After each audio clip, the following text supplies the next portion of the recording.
It's very interesting. Dr. Caplan, good morning. Hey, good morning. Thank you for having me. Well, I appreciate you being here on July 5th. I want to talk to you. I know you're very much involved in all the bioethics and ethical issues in medicine, clinical trials, etc. This law that just passed in California about the vaccine, mandatory vaccine, no school, has raised a lot of controversy, and some people are very happy about it because the recent measles outbreak, they thought it's not necessary.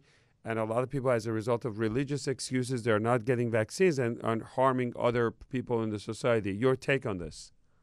Well, I've been a proponent of this law for some time. I will confess that I think it's a good law.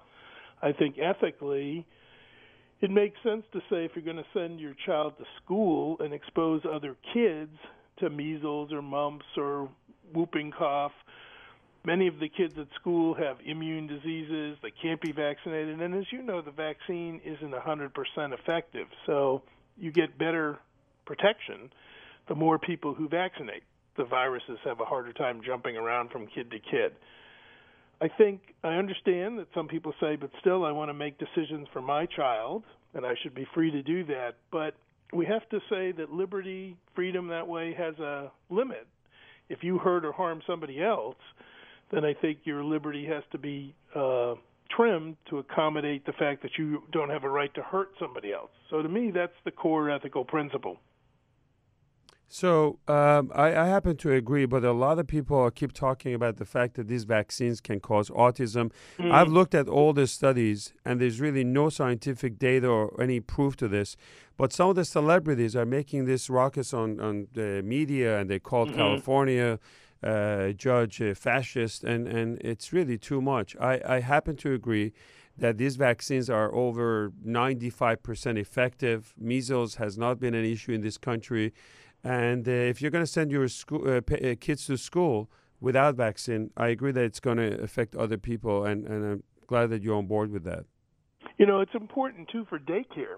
Similarly, we have some laws in New York City, New York State, Connecticut, Rhode Island that require vaccination even to go to daycare, pre-kindergarten. And I think we're going to see fights break out about those laws because I think also they're good laws. Some people say, look, vaccines have dangers. And I'm not going to say that anything is 100% safe. Right. But the link to autism, it just is not there. It's been looked at and looked at and looked at.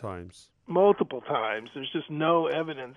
In fact, it's interesting, we're starting to diagnose autism in babies before they get the time they get their shots. So if you wanted to see evidence that whatever causes this autism increase, it's not vaccines, when you can start to diagnose autism before you get your shots, I think that should put that one to rest, even though some celebrities don't seem to want to go there. I think there has been a lot of risk factors, whether it's environmental or paternal age. Genetic component has been really the mainstream. But you know what's sad about it is that by keeping the focus on vaccines, you miss the importance of assessing these other causes. So we don't know if older age in parents is causing something.